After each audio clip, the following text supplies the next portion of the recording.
The ancient pyramids of Egypt are a marvel of human engineering and one of the most iconic structures in the world. Yet despite their fame, we know surprisingly little about these ancient wonders. The lack of knowledge surrounding the pyramids has left scientists deeply concerned. These structures are not only a testament to the ingenuity of our ancestors, but they also hold important clues about the past that we have yet to uncover. Interested to know more? Well, let's take a sneak peek inside these pyramids, shall we? Number 1. The stones used in pyramid construction weigh more than an elephant combined.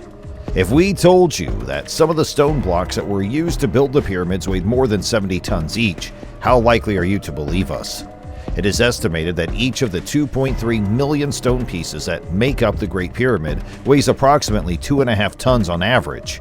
On the other hand, many weigh as much or even more than the typical elephant does. Documents and wall paintings from ancient Egypt provide some insight into how these rocks were carried, but we may never have a complete understanding of the process. For instance, it looks like stones were moved about on sleds, most likely across the wet sand. However, there is still a significant amount of information that has to be acquired, and this is an extremely intriguing field of experimental archaeology. Number 2. Temperature. The pyramid's amazing stability of internal temperatures, even when exposed to adverse environmental conditions. The stifling heat that is sometimes experienced in Egypt. The temperature inside the pyramids is amazingly stable, remaining at approximately 20 degrees Celsius or about 68 degrees Fahrenheit throughout the year. This is an impressive accomplishment, taking into consideration that the temperature on the surface of the Earth is approximately 14 degrees Celsius or 57 degrees Fahrenheit on average.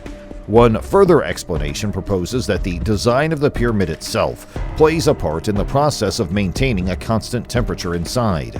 The steep angle of the pyramid, combined with its huge size and volume, may serve to generate a kind of natural air conditioning effect within the structure by enabling cool air to circulate and thereby regulating the temperature. Number 3. The pyramids are arranged in accordance with the stars.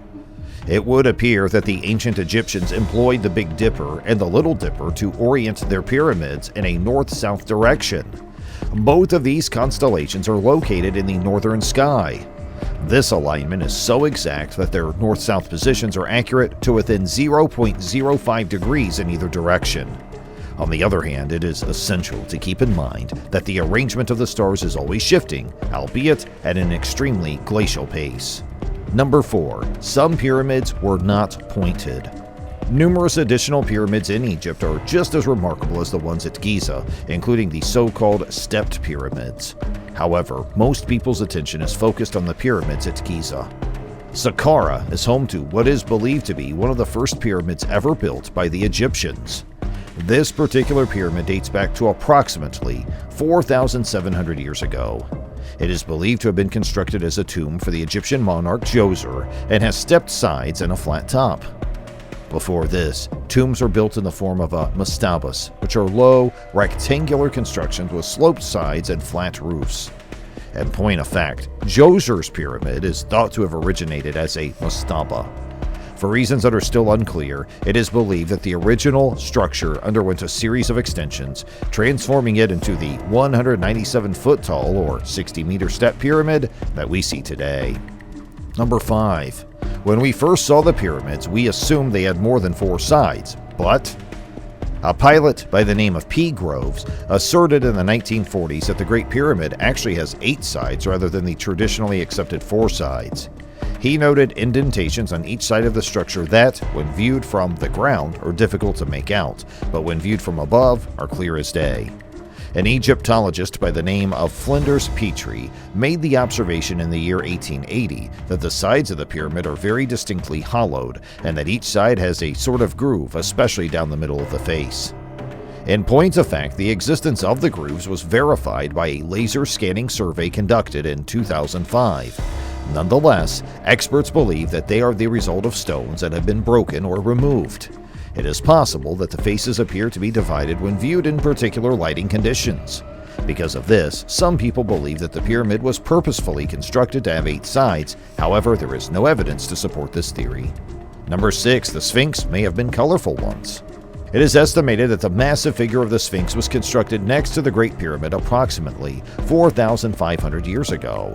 It is a well-known fact that it possesses the body of a lion and the head of a human. It is currently believed that the likeness of Pharaoh Khafre may be seen in the statue. However, this may not have always been the case. It has been suggested by a number of researchers that the Sphinx may have had numerous cosmetic procedures performed on it throughout the course of its lifetime. On the face of the Sphinx, there are traces of red paint, which raises the possibility that the statue was once painted. Number 7. There is also a possibility that gnomons were used in the alignment of the pyramids. Although it is somewhat off-kilter in the counterclockwise direction, the Great Pyramid of Giza is aligned with the cardinal points of north, south, east, and west. Due to the fact that Egyptians did not have access to compasses, it has been difficult for specialists to explain how this was accomplished. It has been hypothesized that the Egyptians accomplished this by taking advantage of the autumnal equinox, which occurs when the sun is positioned squarely above the equator of the Earth and the number of hours of daylight and night are equal. It's possible that this was accomplished with the help of a device called a gnomon. Number 8. The pyramid's chambers are empty. At one time, human bones and presents were kept in the tombs that were built underneath the pyramids. The Egyptians believed the deceased would take these items with them to the hereafter. In the 9th century, this was an incredibly prevalent practice. However, as the pyramids were open to the public, there was a lot of looting that left the chambers empty, with the exception of the sarcophagus made of red granite that belonged to Khufu. Number 9. The Granite Coffer. The main chamber of the Great Pyramid of Khufu contains a granite coffer that was used to store valuables. Nothing out of the usual is going to jump out at you when you first look at it. It appears to be completely unremarkable. However, upon closer inspection, you notice that it is comprised of a single enormous solid chunk of granite that is far too large to pass through the opening that you have just traversed in order to enter the chamber. Was it already here and the Great Pyramid erected around it, or was it brought here? Number 10. The construction quality of the Great Pyramid was quite high. Although the ancient Egyptians built a great number of pyramids, not all of them have remained to the present day in their original form. Nevertheless, there are examples of this, such as the Great Pyramid and the smaller pyramids that can be found in Giza. Why? The Egyptians became more skilled at building pyramids as time went on, which is one of the reasons. Some researchers are of the opinion that the Egyptians were not able to cut the stones with the necessary precision in order to ensure that the joints of the older pyramids were watertight. Number 11. The pyramids were saved from destruction by the Pharaohs' Curse. It is thought that the curse of the Pharaoh offered protection to the pyramids and everything within them, including the Pharaoh's family and valuables.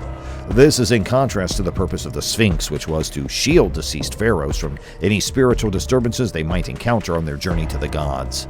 This provides an explanation for why numerous archaeologists and researchers who have attempted to solve the riddles of the pyramids have met with unfavorable outcomes, and occasionally their own deaths. Although there are others who believe that bacteria are to blame for the ailments, the Egyptians are certain that there is something else at play here. At number 12, it is likely that the Binbin Stone served as inspiration for the shapes of the pyramids. An ancient stone with a conical shape known as the Binbin Stone was held in high regard in the temple located in Heliopolis City. During the time when the pyramids were built, the temple was the most important place of worship in all of ancient Egypt. The Binbin Stone served as the foundation for pyramidal designs and was almost certainly the foundation for the pyramids that were built in Egypt. Egyptologists are divided on whether or not the Binbin Stone was meant to represent the sun. This is because Atum came to be identified with Ra, the deity of the sun. There is also the belief that it is connected with the god of the afterlife. That's all for the video today. We'll be right back with more soon, so please don't forget to give this video a thumbs up and subscribe to our channel, and thanks for watching.